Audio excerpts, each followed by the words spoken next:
মই টুটি-ফুটি বনাম টুটি-ফুটিৰ কাৰণে মই এয়া কেঁচা অমিতা এনেকুৱা সৰু সৰুকে কিউব সাইজত কাটি লৈছো সৰু ডাঙৰ আপোনালোকে নিজৰ সাইজত কৰি ল'ব পাৰিব এয়া টুটি-ফুটিৰ কাৰণে মই পানী বহাই দিলো মই ফাৰ্ষ্টতে টুটি-ফুটিখিনি বইল কৰি লম পানী আপোনালোকে নিজৰ জোখমতে দিব মই দিছো এইখিনি বস্তু ডুব যোৱাকে এটো মই হাই ফ্লেমত 5 মিনিট বইল কৰি লম পানী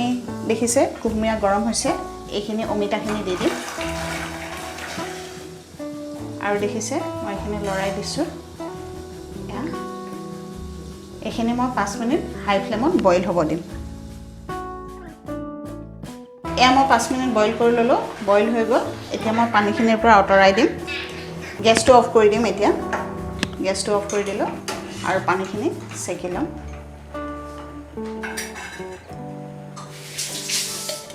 এয়া মই চেনি লৈ ললো চেনি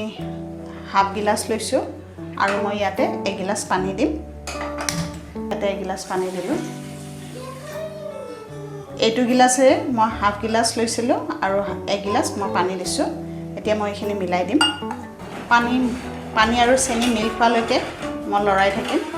পানী আৰু চেনি মিল খোৱাৰ পিছতে মই এই বইল কৰি থোৱা অমিতাখিনি ইয়াতে দি দিম এয়া পানী আৰু চেনি মিল খাই গ'ল আৰু এতিয়া মই বইল কৰি থোৱা অমিতাটো দি দিম ইয়াতে মই হাই ফ্লেমতে গুটেখিনি বইল কৰি লম ইয়াতে অমিতাটোৱে যাতে সুগাৰ সিৰাপটো এডজৰ্ব কৰি লয় হেতু হিমানলৈকে বনাব লাগিব আৰু মই ইয়াতে উতলি থাকিব দিম হাই ফ্লেমত এয়া দেখিবলৈকে পাইছে মোৰ হৈ গ'ল এয়া অমিতাটো একদম বইল হৈছে কিন্তু গেলি যোৱা নাই ধুনিয়া হৈছে এতিয়া মই বন্ধ কৰি দিম 5 মিনিট ৰেষ্ট দিয়াৰ পিছত মই ইয়াতে কালাৰ দি দিম আপোনালোকক দেখুৱাই গৈ থাকিম এয়া মোৰ ঠাণ্ডা হৈ গ'ল এতিয়া মই কালাৰ দি দিম বলক মই 4টা কালাৰ দিম দুটা অকমান সৰু সৰু লৈছো কাৰণ মই এই দুটা অলপ কমকে কালাৰ দিম ৰেড আৰু গ্ৰীনটো মই বেছি কালাৰ দিম সেইকাৰণে ডাঙৰ বাটি লৈছো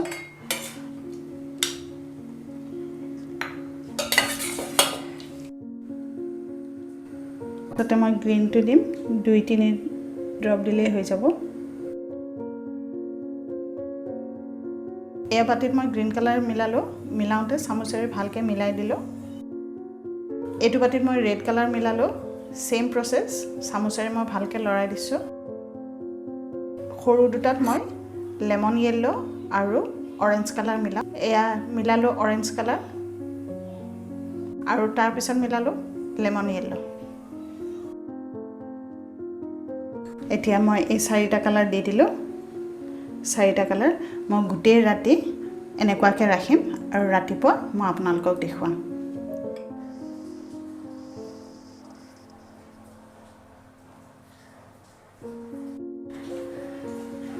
এয়া দেখিবলৈকে পালে আজি ৰাতিপুৱা মই এই টুটি-ফুটিখিনি দেখুৱাবলৈকে লৈ আহিলো আপোনালোকৰ ওচৰত এয়া গুটেই ৰাতি তিয়াই থৈছিলো এতিয়া টুটি-ফুটিখিনি চাব ধুনিয়া কালাৰ লৈ লৈছে এয়া কালাৰ দেখিছে পুৰাটো কালাৰ লৈ লৈছে আৰু এতিয়া এই চামুচখনেৰে যদি মই গুটেটো লাৰু বেলেগ কালাৰ নিজৰ কালাৰটো নিজে নিজে লৈ লৈছে আৰু বেলেগ কালাৰত নাযায় দেখিবলৈকে পাইছে এটো ৰেডটো হৈ গৈছে এটো অৰেঞ্জ ধুনিয়াকে কালাৰবোৰ লৈ লৈছে নিজৰ আৰু এটো লেমন ইয়েলো মই এতিয়া এইখিনি গুটেবোৰ টিস্যু পেপাৰত লৈ লম এয়া মই টিস্যু পেপাৰ ৰেডি কৰি লৈছো অলপ বেছি গধুৰকে লৈ লৈছো দুখন তিনিখনকে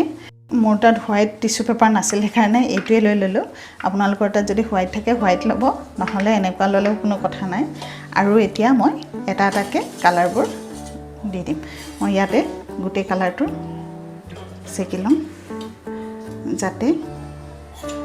পানীটো বেছি ভালকে শুকাই যায়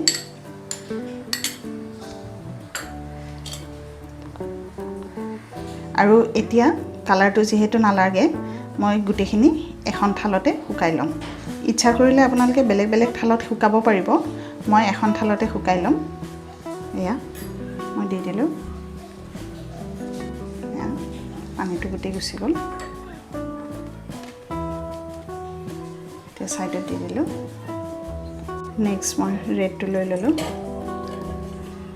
ৰেডটো আৰু গ্ৰীণটোৰ পৰিমাণ বেছি আছে ইয়াতে মই দুভাজকৈ লৈছোঁ টিছু পেপাৰটো এতিয়া মই ইয়াতে পুৰা ভালকৈ শুকাই ল'ম এতিয়া মই এইখিনি গোটেইখিনি শুকাই দিম এয়া মোৰ টুটি ফুটি ৰেডি হৈ গ'ল এতিয়া মই ইয়াক ষ্ট'ৰ কৰি থ'ব পাৰিম এইটোত নথওঁ মই এইটোত আপোনাক দেখুৱাবৰ কাৰণেহে এয়া দেখিবলৈকে পাইছে ধুনীয়াকৈ হৈছে আৰু এইটো যদি ষ্ট'ৰ কৰি ৰাখিব বিচাৰে পুৰা ড্ৰাই কৰি শুকাই ল'ব তেতিয়া লং টাৰ্ম ষ্ট'ৰ হৈ থাকে ইয়াৰ কণ্টেইনাৰ ডাব্বাত কৰি আপুনি ফ্ৰিজত থ'ব পাৰিব যদি মোৰ এই টুটি ফুটি ৰেচিপিটো ভাল লাগিছে তেতিয়াহ'লে লাইক কৰিব শ্বেয়াৰ কৰিব আৰু মোৰ চেনেলটো ছাবস্ক্ৰাইব কৰি মোক উৎসাহিত কৰিব